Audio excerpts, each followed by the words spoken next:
Hello' friends, নমস্কাৰ। আজি মই আপোনালোকক এটা ধুনীয়া শিৱ বাবাৰ মন্ত্ৰ শুনাম। ৰুদ্ৰ গায়ত্ৰী মন্ত্ৰ, বহুত শক্তিশালী মন্ত্ৰ হয় ভগৱান শিৱ বাবাৰ। আজি আপোনালোকে এই মন্ত্ৰটো শুনাব বিচাৰিছোঁ আৰু আপোনালোকে এই মন্ত্ৰটো শুনি খুব ভাল পাব। আৰু এই মন্ত্ৰটো যদি আপোনালোকে সদায় ইউজ কৰে, সদায় যদি মন্ত্ৰটো 108 বাৰ জপ কৰে,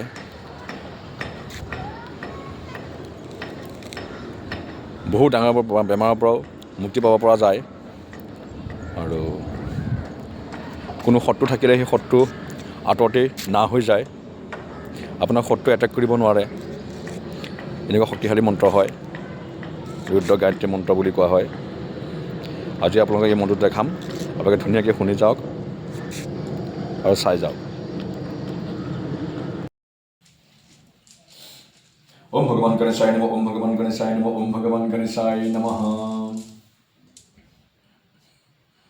ओम तत्पुरुषाय विद्महे महादेवाय धीमहि तन्नो रुद्र प्रचोदयात्। ओम तत्पुरुषाय विद्महे महादेवाय धीमहि तन्नो रुद्र प्रचोदयात्। ओम तत्पुरुषाय विद्महे महादेवाय धीमहि तन्नो रुद्र प्रचोदयात्।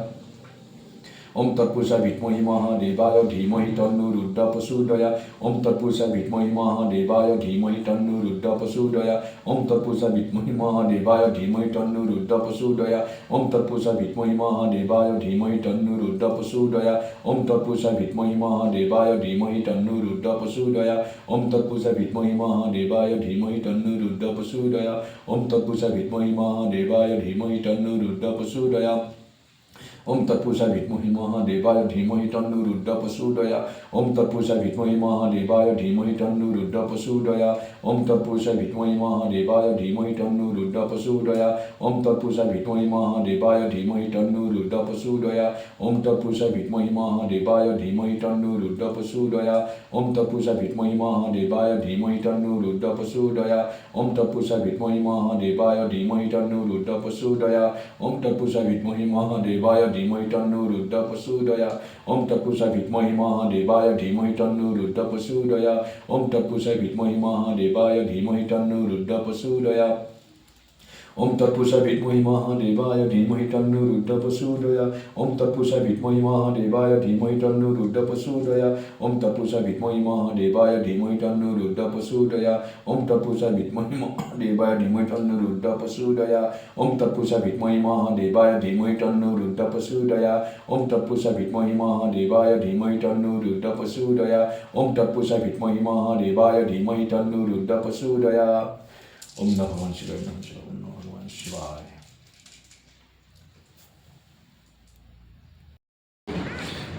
হেল্ল' ফ্ৰেণ্ডছ, আজি এই ৰুদ্ৰ গায়ত্ৰী মন্ত্ৰটো শুনি কেনে পালে? নিশ্চয় ভালেই পাইছে চাগৈ, আৰু ভাল পাবই। ভগৱানৰ মন্ত্ৰ যিহেতু ভাল পাবই, সেইটো মই জানো। গতিকে কিমান ভাল পাইছে কমেণ্ট কৰি জনাব, আৰু লাইক কৰিব, শ্বেয়াৰ কৰিব আৰু ফ'ল' কৰিব। বাই।